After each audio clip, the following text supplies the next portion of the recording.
On today's episode of the show, a lot of questions need to be answered. Most importantly, coming up against Austin Peay. Will this be a game that Pierce Clarkson plays a ton of snaps in? Who steps up in the absence of Caullin Lacy? And which edge rusher will rise to the occasion on the opposite side of Ashton Gillotte? All that and more on today's episode of Locked On Louisville.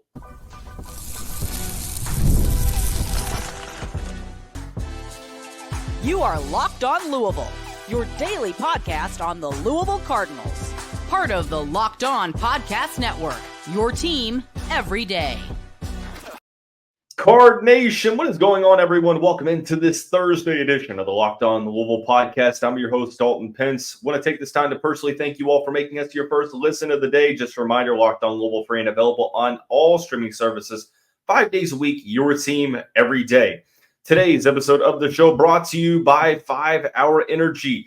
5 Hour Energy fixes tired fast with zero sugar and a convenient portable size. It's the perfect pick-me-up for getting stuff done. Go to 5hourenergy.com. Use the promo code LOCKEDONCFB to receive 20% off your order. This offer is only valid until September 30th on one order and cannot be used with other promotions. Go to 5hourenergy.com today. Continuing to preview the Louisville season opener against Austin Peay, we're identifying the three position groups to watch for versus the Governors. And if you paid attention to the opener, there are some questions that need to be answered, some potential underlying storylines, whether or not Pierce Clarkson will play a ton, the backup quarterback spot in this game, who's going to step up in Caullin Lacy's absence, and who's going to rise to the occasion at the other edge spot. So pretty obviously the number one spot or the number one position group to watch versus the Austin Peay Governors is the quarterback position. And not only is it because of Pierce Clarkson, but the Cardinals have a brand new quarterback to lead Jeff Brom's offense. That is Texas Tech transfer Tyler Shough, who has looked really, really good all offseason. Now, the question has never really been about Shough's ability, more so his availability. Although these injuries that he has sustained throughout his long college career have been more so fluke, freak injuries rather than recurring issues to joints or bones or ligaments, they're still injuries. And as we say, the best ability is availability, and it's going to be an every game priority to keep him upright and to make sure he leaves the game the same level of healthy as he enters the game. So the quarterback position obviously is the major one to focus on because that is the new quarterback. Like, there is a brand new quarterback. Jack Plummer is gone. Tyler Shough is in. However, I think to take things a little bit further, this is a game the Cardinals should win, right? I mean, you look at the schedule itself, and this is probably the one that Louisville is favored in the most. I mean, they are a 36.5 point favorite. It's to the point to where at this point, the money line is off. The total is 51.5 points. It's expected that Louisville scores a lot of points and that they beat Austin Peay fairly handedly. This is not groundbreaking information that you already don't know. So, again, I'm saying that to say that we're going to see some of that depth tested early on. Now, it is Austin Peay, so you have to take into consideration the level of opposition. And in no way am I trying to disrespect an FBS D1 program. Don't take that as that's what I'm doing. However, this is still a game that Louisville should win fairly handedly. Austin Peay has a new head coach. They got decimated by the transfer portal. Now, granted, they had a new coach come in, and he did a good job of bringing in some FBS transfers. So give them credit in that regard, but still, the talent level is outstanding, or the talent difference, I should say, is outstanding. And Louisville should win this game pretty heavily, or pretty favorably, pretty handily, whatever adjective you want to use. Winning this game like this, or being supposed to win this game like this, you're inferring that guys behind the starters are going to get a good amount of playing time. And the position that I'm looking at the most is the quarterback spot, because it feels like we don't necessarily know who the go-to backup's going to be. Like the main question is, if Tyler Shough were to get hurt today, do you believe that one of the backup quarterbacks for Louisville can come in and lead the Cardinals to success? And I don't think that there is a ton of confidence in that answer. If you listen to what Jeff Brom says, he was fairly critical of the backup quarterbacks in a recent interview outside of a scrimmage, and it didn't really instill much confidence. Now, maybe that's coach speak to try to, get his guys to play better, to, motivate them. But overall, we haven't seen anything from the room yet to justify that the backup can come in right away and play well. Now, you can argue that, hey, Dalton, if Pierce Clarkson or Brady Allen or Harrison Bailey come into this game against Austin Peay and they get a good amount of snaps, they get a couple of drives, and they look really successful, it's still not all that significant because of the level of team that they're playing. I won't disagree there. The one thing that I will say is that I'm still looking for that to be the case. Like, I want a quarterback to come in. It's sort of like the old Bobby Petrino days, when he had his starting quarterback, but the backup would get a series in the game.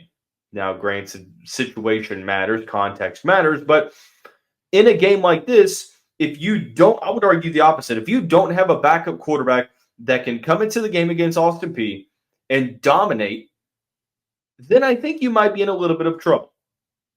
So all eyes, or at least my eyes, are on Pierce Clarkson for this game because he is the rumored QB2.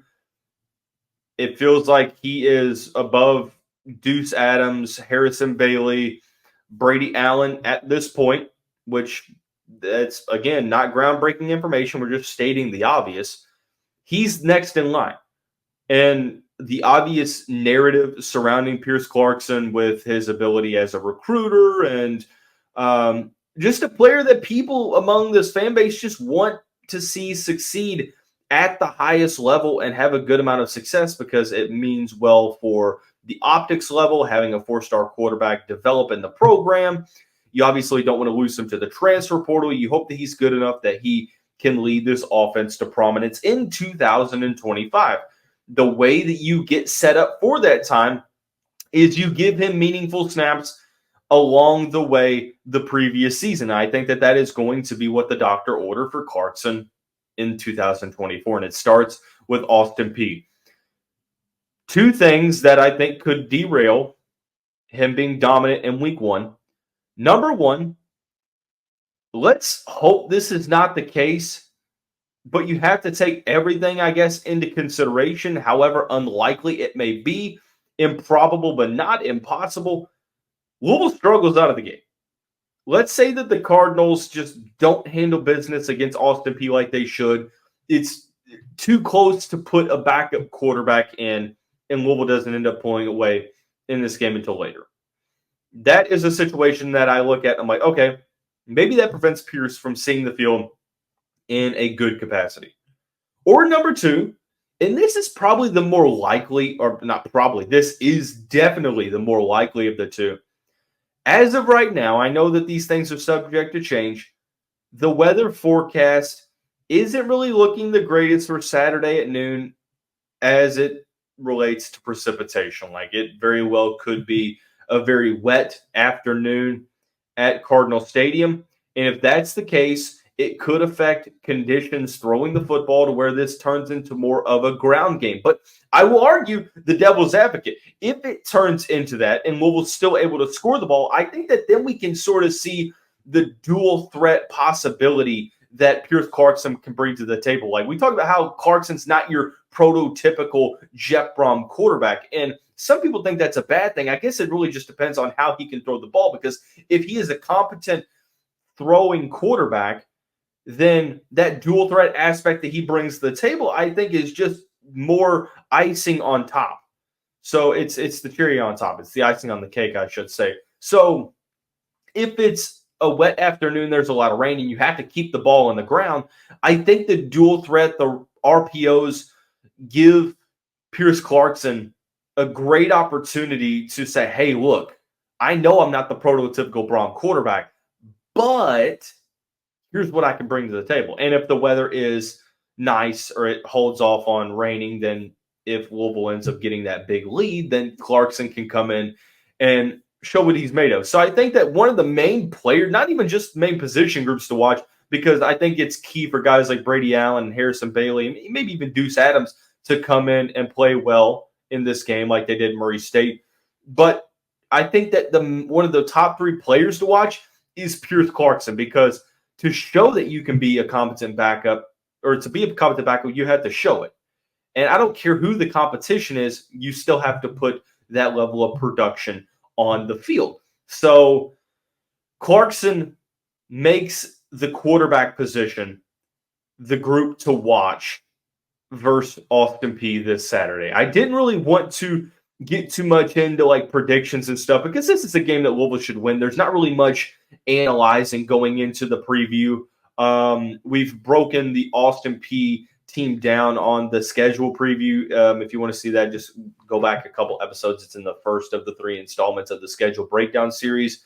This is a team that Louisville should beat. One of the main things is staying healthy, handling business, and putting that quality depth on display. And it starts with the quarterback position. For the next position group to watch for, we stay on the offensive side. Louisville will start the season without star receiver Caullin Lacy, who will step up in his absence. We'll discuss coming up on the next episode of Locked On Louisville. Today's episode of the show is brought to you by 5 Hour Energy. For me, it feels like I always get extremely tired after lunch. If you feel the same way, I can promise you're not alone. In fact, research actually shows that more than 70% of us hit the wall after lunch. So let a 5 Hour Energy help you leap over that wall instead of crashing into it. 5 Hour Energy shots give you the feeling of alertness and energy you need to get in the zone. With 0 sugar and a convenient portable size, it's the perfect pick-me-up for getting stuff done. And they have a wide variety of flavors. Flavors galore: watermelon, tropical burst, grape, berry. There's so much more. There's simply a flavor for everyone. If you go to 5hourenergy.com, that is the number 5, followed by ourenergy.com, and get some 5 Hour Energy products today, you can use my promo code LOCKEDONCFB, all caps, to receive 20% off your order. This offer is only valid until September 30th on one order and can't be used with other promotions. The code is not good on subscription orders either. Go to 5hourenergy.com today. Cardinal fans, thanks again for making Locked On Louisville your first listen of the day. Just a reminder, well, it's not really just a reminder, college football's back tonight. Some big-time matchups. It's not too late to catch up before the season kicks off, whether it's SEC, ACC, Big 10, Big 12. You can get it all from Locked On's stable of college experts by subscribing to the Locked On College Football Podcast. Who has a chance to make the playoff? What teams will cause chaos in their new conferences? Everything you need to know all in one place. Be sure to follow and subscribe to the Locked On College Football Podcast, part of the Locked On Podcast Network, covering your team every day. Continuing on along in identifying the 3 position groups to watch for versus Austin Peay in the season opener, noon kickoff at Cardinal Stadium on Saturday, just a couple of sleeps away. Wide receiver is one of the main ones in this group of 3 because of, number 1, the revolving pieces within the group, and number 2, they're already having to overcome a significant injury. Obviously, Caullin Lacy out with the broken collarbone for, I suppose, 5 to 7 more weeks. Actually, is it 5 to 7? Actually, it might be 4 to 6. Regardless, multiple games he will miss, an extended amount of time. The Cardinals can overcome this injury. It's going to be challenging, but they can do so. Recent news in the Jeff Brom weekly radio show, I believe he alluded to the fact that Jimmy Callaway's been out for a bit and his status in week 1 is up in the air.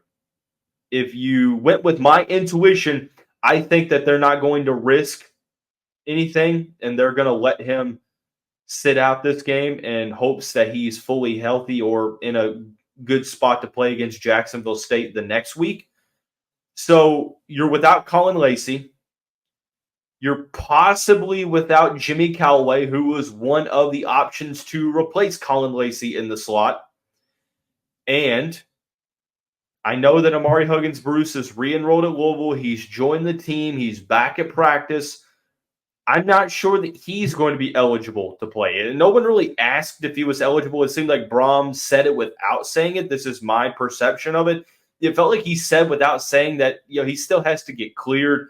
At the very least, caught up to game speed and working his way back into the system. So personally, for me, my gut is telling me that we're not going to see AHB until next week at the earliest. I feel like Georgia Tech is probably the game that is more likely for his first action of the season. I could be wrong, but that is at least my take. So if we're going based upon my hypothetical that I presented, no Lacy, no Callaway, no Huggins-Bruce, you're continuing to have to go down the line to see who's going to fill the slot spot.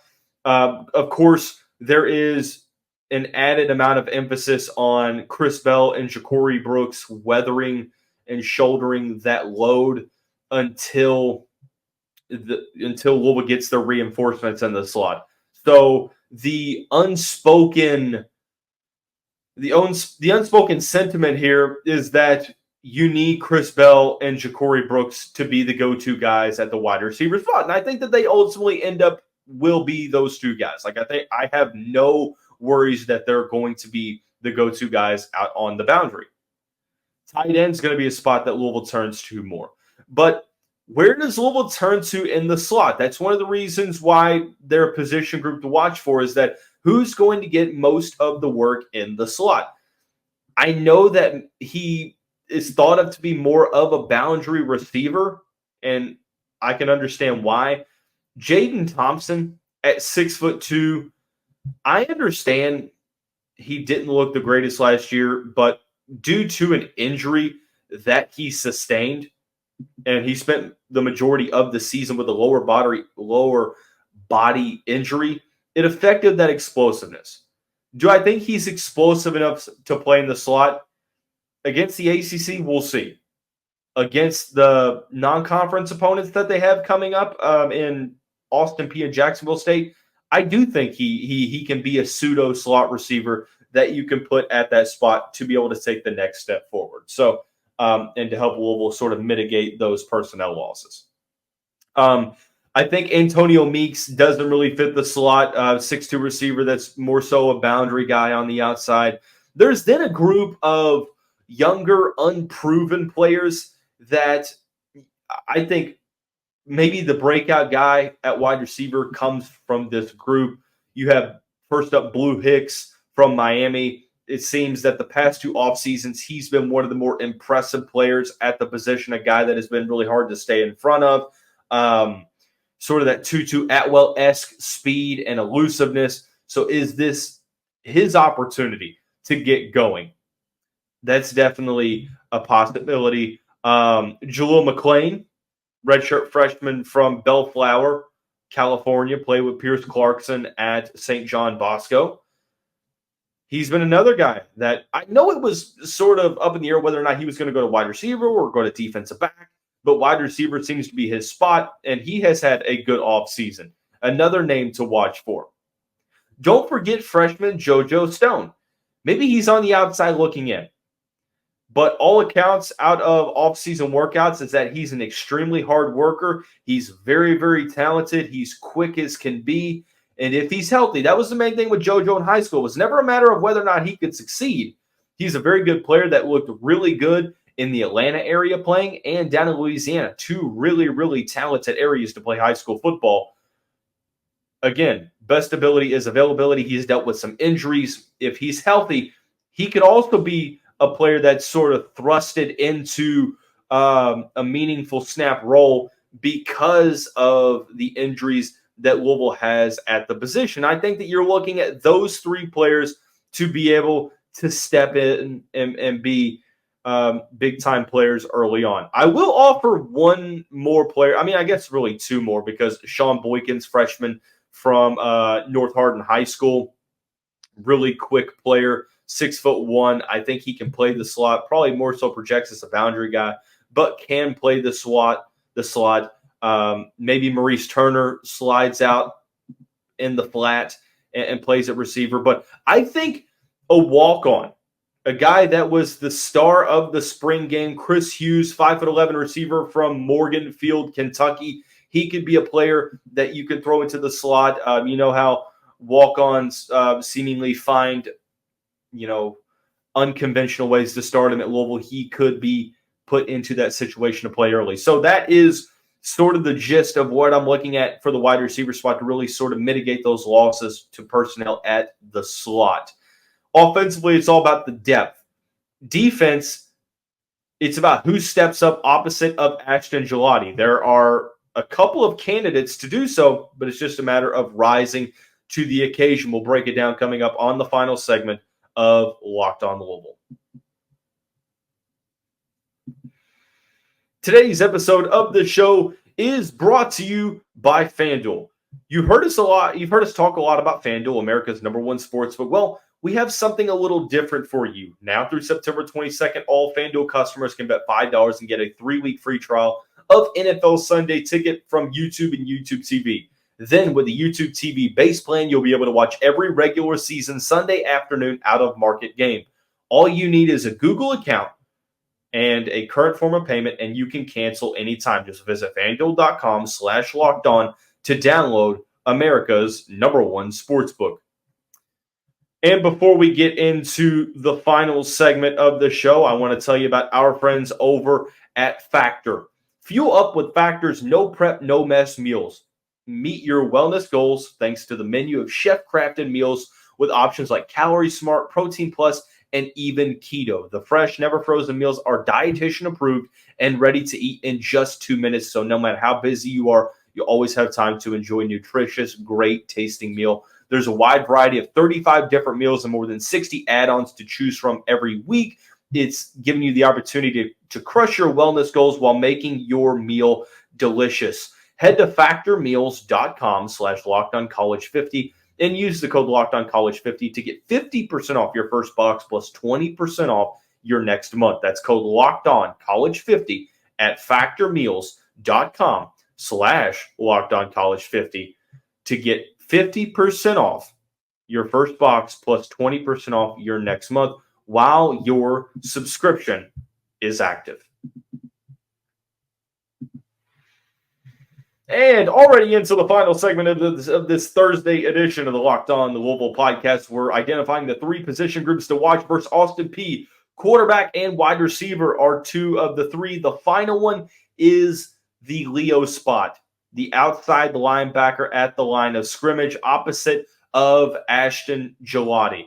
That has been a focal point all offseason. It seemed like that spot was going to be tailor-made for Tyler Barron until he inevitably entered the transfer portal, or he decided to transfer again. He went from Tennessee to Mississippi to Louisville, and now he is with ACC opponent Miami. But nonetheless, it left a hole at Louisville, and it caused Jeff Brom to go to the portal and get multiple guys at the very end of the spring to be able to help the team. So for the defense, the main storyline is who's going to step up as a pass rusher outside of Gillotte. There's a couple of names, and I think it starts with California transfer Miles Jernigan. He seems to be like the most worthy candidate to start at the spot. 6'2", 235-pound native of Grand Prairie, Texas. Spent the past 4 years with the Golden Bears. Has over 75 total tackles and 5 sacks to his name. I think that he's going to be a player that has looked good in the spring and has the skill set to be a secondary pass rusher for the Cardinals. I think he is a really decent run stopper, and is able to seal the edge. So I think Jernigan is probably going to get the first look. He would be my arguable #1 starter. You have a couple of other transfers like Richard Kenley, 6'3", 235, from Middle Tennessee State. He is a player definitely that I think can get some opportunity. He has 80 tackles in 5 seasons with the Blue Raiders? Is that their team? 6.5 sacks. Had his best pass rushing season in 2023. It's going to be interesting to see whether he is going to be factored into the 2 deep. Tramel Logan is sort of the wild card here, 6'4", 250 from Miami. Had a really good career at South Florida. Past 2 seasons was a starter, 91 total tackles in 4 years, 4 sacks. I think, I don't know if he was a late addition or not. It was sort of a weird, like Brady Brom mentioned his addition at sort of the beginning of August, but I think he's really talented to the point to where he could be a possible starter. So you have a trio of transfers coming in that are looking to prove themselves at this level. Maybe Rutgers transfer Renee Conga goes to the outside, but in the absence of Stephen Herron going to the next level, at this point we aren't sure about the status of Mason Reiger. I also look at some internal pieces coming back. Adonijah Green, perhaps the highest rated commit from the Cardinals 2023 recruiting class, 6'6" from Ellenwood, Georgia. Really talented prospect that just got his body right in the weight room and has the twitch and explosiveness to be really good, the multiple-year starter at the ACC. He's been a name that has sort of been floated out there among possible options at the spot, but ultimately it's just a matter of getting that opportunity. I will say the number one player I'm watching on Saturday defensively is TJ Capers. He's been sort of the wild card, sort of got called out by his coaching staff early on in spring, and ever since then, he has been really solid in the offseason, has done everything that the coaching staff has asked him to. We know the talent that he's had. Don't forget, he should just now be a college freshman. He reclassified last year, got to Louisville, rehabbed his injury, was already hurt coming to Louisville, so he rehabbed, learned the playbook, got his body right. Now, he's supposed to be a college freshman, so you have to take that into consideration, but he has a leg up with a whole season spent in the college weight room with this coaching staff, learning the system, so he's got that advantage. One of the most talented players on this defense. I think he's more so of a pass rush specialist this year than maybe like a outside linebacker in coverage or even an inside linebacker. I think he's better suited for this team as an outside linebacker near the line of scrimmage. So he's the player that I'm watching for, because if Capers is going to leave his mark on the season, it starts against the lower level of competition, Austin Peay and Jacksonville State. So he is one of the main reasons, like Pierce Clarkson, that their respective position groups are on this hypothetical discussion. The truth is, it's all about quality depth being put on display across the whole entire roster, because that's one of the main things, is that it's next man up mentality. If Louisville's winning this game like they're supposed to, you're going to get a glimpse of some of these players that you wouldn't see probably in ACC gameplay. So we're going to continue to preview this matchup. One more episode to conclude August, and it's game day right after that. So everyone have a great day. Thanks for tuning in to today's episode of the show. We'll see you right back here tomorrow. Go Cards.